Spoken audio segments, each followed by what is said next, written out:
All right, well, it's brake day on the Jeep. One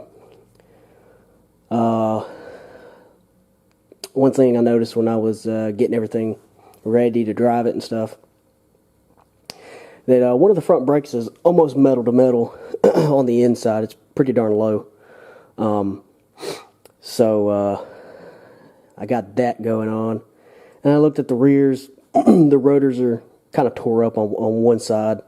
The brakes are probably halfway. But I decided to go ahead and change them. That's the front. Went ahead and got the coated rotors for the front. And then the max pads, which is what I usually always get anyway. The rear, they don't have the nice coated rotors. So I just had to get the standard rotors. And I would have had to go downtown to get the equivalent max pads for the rear. They're just rear pads. I just went ahead and got the slight upgrade. Still ceramic. These are also off of a 98 Grand Cherokee. So they're off of a ZJ. I did the ZJ rear disc brake swap. So these are both from 98 ZJ, 98 Grand Cherokee with the V8. They had disc brakes in the back. These are from, my normal 2000 Cherokee. And I went ahead and got the slide pins and boots because this has been in water quite a bit. And I think one of my rear calipers are sticking. So I went ahead and got both a boot kit and slide pins. I got a hardware kit for the front too. Plenty of brake cleaner that I've run out at the house, or at least I've run low, so I like stocking up on brake cleaner. I have a thing of CRC disc brake grease, but I can't find it. This is just the stuff you put on the back of a pad.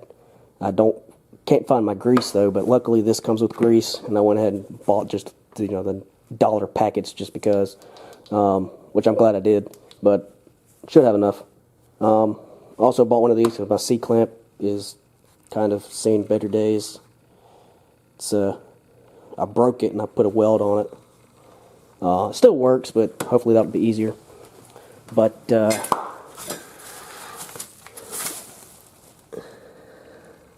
right there is what I'm talking about.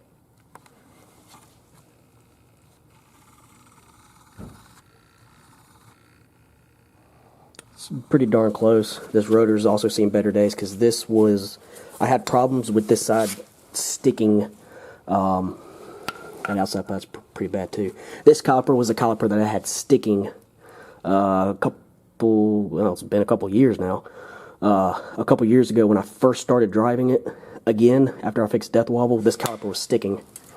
And that caused all this. So, that's why I'm doing the front. I need to get new braided brake lines. The coating on the outside of the braided lines is coming off. The braided line's still good, but I like having that protective coating. It's all ripped off right there. Rear pads aren't that bad, but this rotor's pretty thin. This rotor's got a pretty good lip on it. Like I said, the pads are probably got about another 10,000-15,000 in them maybe, but these pads were the pads that I got with the disc brake swap. Same with the rotors that I got with the disc brake swap, and they were brand new when I got them. I've put probably 20K on them. I just want to go ahead and switch them out. Why not? While I'm at it, might as well do all the brakes at the same time. But yeah. So probably going to start with the driver's side. That's probably a 13, if I'm guessing, to take the caliper off, so I'll start doing that. Well, this put a bit of a halt in my plans. As you can see, yeah, this pad, it might as well be metal to metal right there. But as you can see, maybe,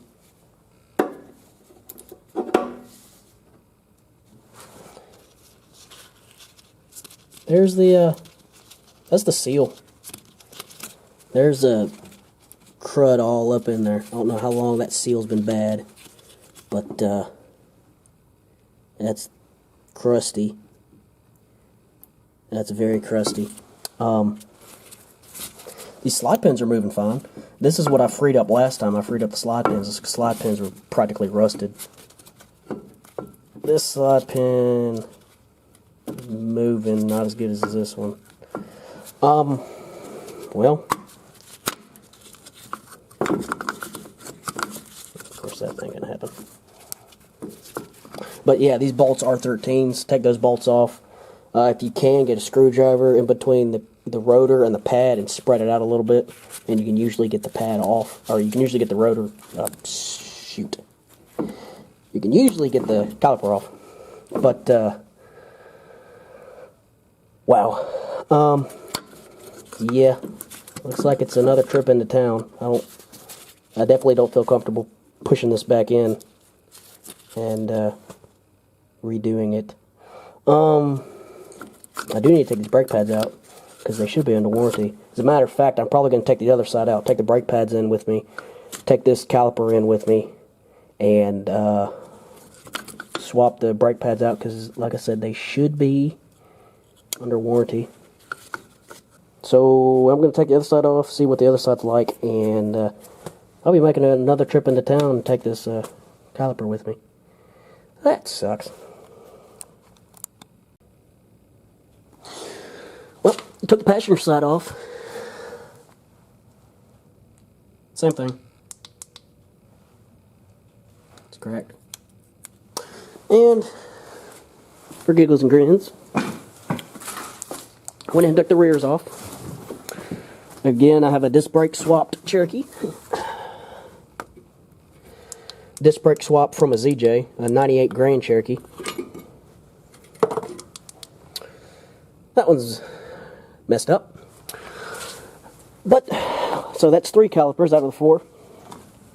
This one is actually good. But, you know what? I'm going to go ahead and swap it anyway. It's his turn, and I knew it was going to be quite a bit to swap all this stuff. But 4 brakes, 4 rotors, or a set of brakes and a set of rotors, and now a set of calipers. Yay! Fun. So, gotta take all these off. Go back to the parts store. I might have a caliper or 2 under warranty. I don't remember if I replaced my calipers or not way back 10 years ago. Hopefully, maybe I've replaced them before. Maybe. That'll be nice, so that way I only have to buy these calipers. But I don't... I know I've bought brakes for the Jeep. For the trail Jeep. Don't think I bought any for this, though. If I did, it was 10 years ago, and I don't remember. If it was 10 years ago, it's not under my number. It'll be under my dad's number. So that's going to be fun. So, yep. I'll be back when that happens. Alrighty, and 2 hours later, quite literally, an hour and a half at least, I am back. The 2 in town, the front 2, the ones for the actual Cherokee, were at the closest AutoZone, so that was easy. The ones for the ZJ, for the disc brake conversion, for the Grand Cherokee, I had to go all the way downtown to the main hub store to get those, so that's what took the longest. But I got them. So, yeah, back to our regularly scheduled brake chains.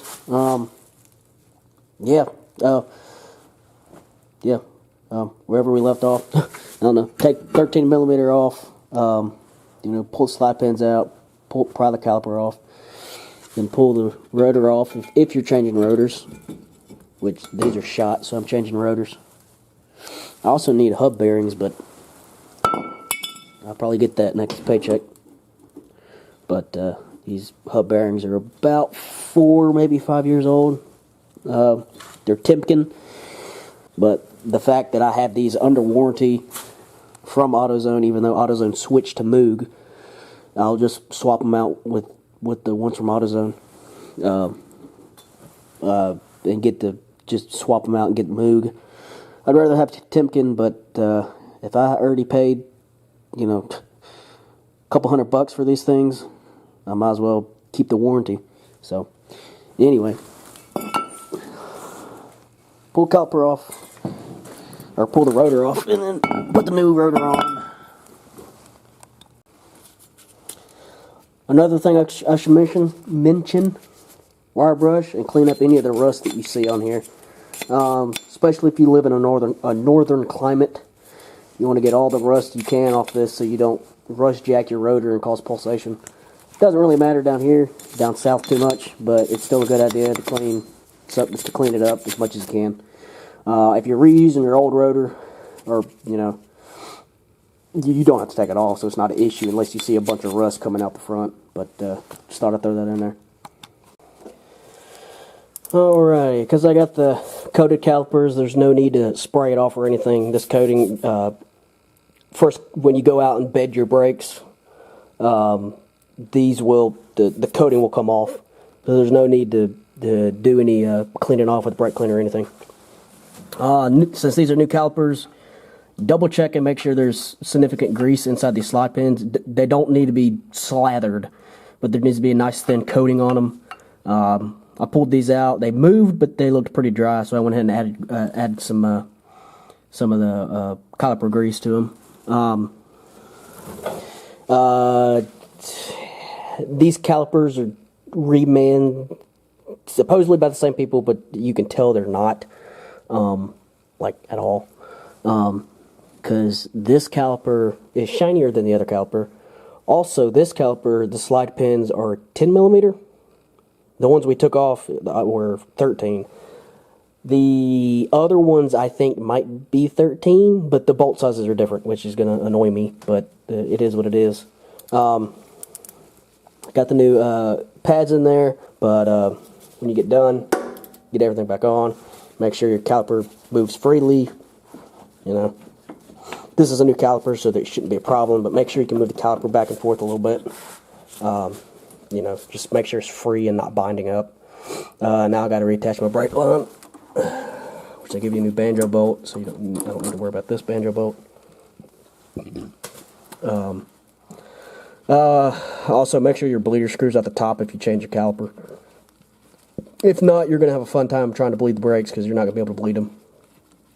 But, yeah, I'm going to get this done, and, oops, well, there goes my washers. But yeah, to get it on, there's two grooves in the bottom of the pad, like a U-shaped. You stick it in the bottom, make sure your pins are pushed as far that way as you can. If they're new pins, you might have to come back here and hold them. But put the bottom in, and then fold the top over, and then put the bolts in. Again, these have to be all the way out, otherwise they'll catch on the knuckle. They'll catch on the knuckle right there.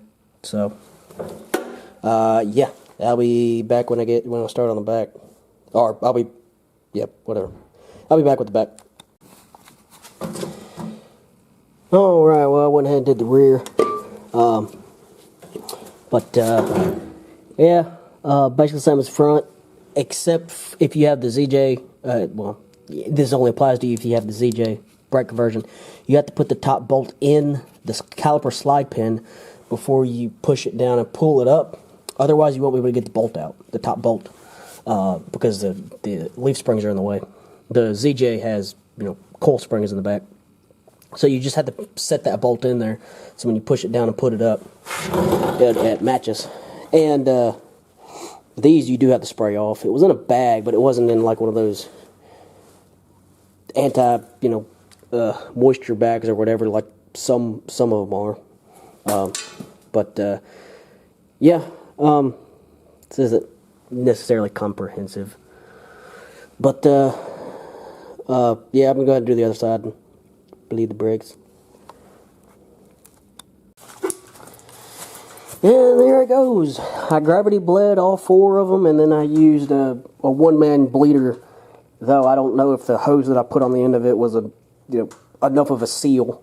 The brake pedal feels all right. I won't know until I actually get drive. It feels better than it did when I just gravity bled it, but 4 rotors, 4 sets of brakes, 4 calipers, plus steel braided lines front and rear, except going to the actual ZJ calipers, which I am going to get steel braided of these eventually, so I can replace just this one little piece of rubber, so I can have full steel braided lines. I love the feel of steel braided lines because it makes your pedals so much stiffer. Just going from non-braided to braided, when I went to braided, it feels so much better. That's a kink, because these are designed for like 6-ish, 6. I know they're designed for 6 inches, maybe even a little bit more than 6 inches of lift. I only have about 5 something on it, so they're kind of curly cubed. But yeah, same thing in the back. The only thing I didn't replace is the parking shoes. Parking shoes are fine. There's no reason to replace the parking shoes. So yeah, I'm fixing to go put the wheels on it and go for a test drive and get something to eat, because I haven't eaten tonight. The brakes feel good, then I'll probably take it, I don't know, an extended test drive. Might go into town or something. Well, farther into town than, you know, into town. Not just the local town, but into the more metropolitan area. And you know, just to drive the Jeep, just to drive it to see if it actually runs the way I want it to. Before I take it to work, because I plan on driving it next week for at least a couple of days. So yeah, I'm gonna put the wheels on and go for a test drive. Alrighty, well, just took the Jeep around the block. There's not really a block where I live because it's out in the country. Just took back roads, took it to the highway, took the highway into town. Got something to eat and then came back and bedded the brakes while I was at it. At least, you know, from just some stuff that I could find real quick. Every brand and manufacturer all has their own different bedding principles. I just found the first one that I found just real quick, and just, you know, 6 to 10 times, go from 30 to, you know, 30 to stop, speed back up 35 to 40, then stop 6 to 10 times, slow, you know, moderate braking, not hard at all, and then 2 to 3 times, go from like 50, 60, hard stop, but don't completely stop. And I think don't completely stop any of the other times either. And by that point, I'd gotten to the highway. So besides, you know, parking it and letting it rest, I just drove the highway, which is probably a good 10 minutes or so, driving at highway speed. So that gives the brakes enough time to cool down, which that's the whole reason you would stop. And brakes seem fine. Pedal is a little bit soft from what I had it before I did the brakes, but I plan on doing a full flush at work, probably, I don't know, probably Friday, not Friday, probably Saturday, next Saturday. I plan to get it on the alignment rack, align it if I can, and then do a brake flush. So brake flush should get any pedal feel back that I had, and also flush the complete system, because this system hasn't been completely flushed in I don't know how long. It's just had, you know, it's just been bled, no flushes. So and the fluids, shoot, a couple years old, it was black, so it needed to be flushed. It needs to be flushed anyway from whatever I didn't get out of draining it and you know, bleeding it. But yeah, seems to be drivable now. Now, especially after I adjusted the caster. it used to wander all over the road after I put the control arms in. And I think I did the control arms and I did the control arms and the gearbox the same day, or at least the same time frame. Within like a week or so, and I didn't drive it in between, except like down the street or back. And it used to, once I did start driving it again after all that, it wandered all over the road, especially at highway speed. You couldn't keep it in a straight line. It wasn't death wobble, but just wander. You'd be going straight, and then it just starts to shimmy over to one side, then shimmy over to the other side, and then you try to correct it, and it just kind of does what you want sometimes, and not. I thought it was a gearbox issue due to reman gearbox, and then it occurred to me when I actually started working on it again. I never adjusted the caster. I took inches out of that control arm, backed it up, so I could get my caster. I think I got my caster roughly positive 10 on both sides. It was, almost positive. I think it was like positive 5 on one side and positive 10 on the other side, which that's not uncommon to have them different from side to side, due to road crown. But so I just adjusted them. I think they're both 10, or within 7 to 10. One side I think is 7, and the other side's 10. And my drive shaft angle is still good, which means I could technically put more caster in it, but it seems to be tracking straight. I'm not having any problems. One thing I definitely have to get used to again is body roll. I've been driving the Sonoma so long. It catches me off guard sometimes, especially when I first started driving it again. Jeep life with body roll, lifted Jeep life with body roll. I completely forgot what that felt like because I haven't driven it in so long. The Yukon has some body roll, but nowhere near as much as this. But yeah, that's just something to get used to again. But yeah, that's installed the brakes. I didn't really go into full detail. I mean, it just kind of turned into a big debacle because I didn't plan on replacing the calipers. I just planned on doing a quick video, and then it turned into replacing calipers. And then once I had to replace the calipers, the just replacing brakes kind of video went out the window. So I guess it's just more of an update video than replacing brake video. But yeah, next video, if I get out tomorrow, is on the Sonoma. I finally broke down and bought the ignition system. I bought 2 coils, spark plugs, and wires.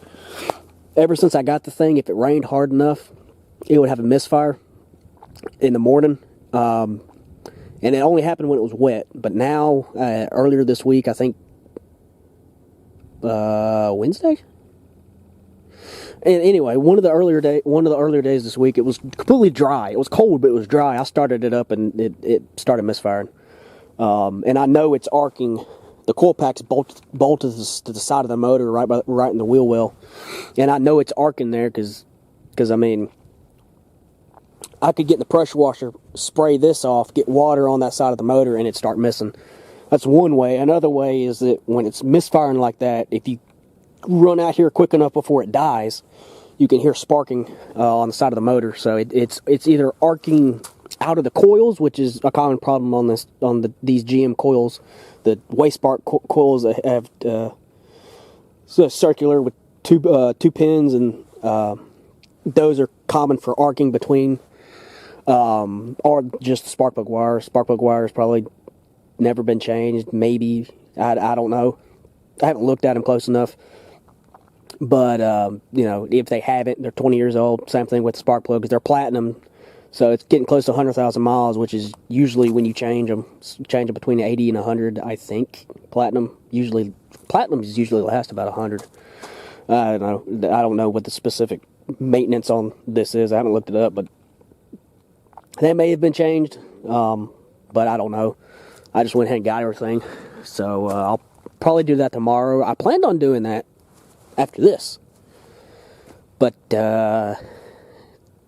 wasting 2 hours or whatever going back into town and getting breaks, and then going back way into town, downtown, and then waiting there, getting parts, and then driving all the way back. The actual replacing the brakes didn't take long. It was just the running back and forth. So I might do that tomorrow. Depends on if I get out. Yeah. I'll talk to y'all later.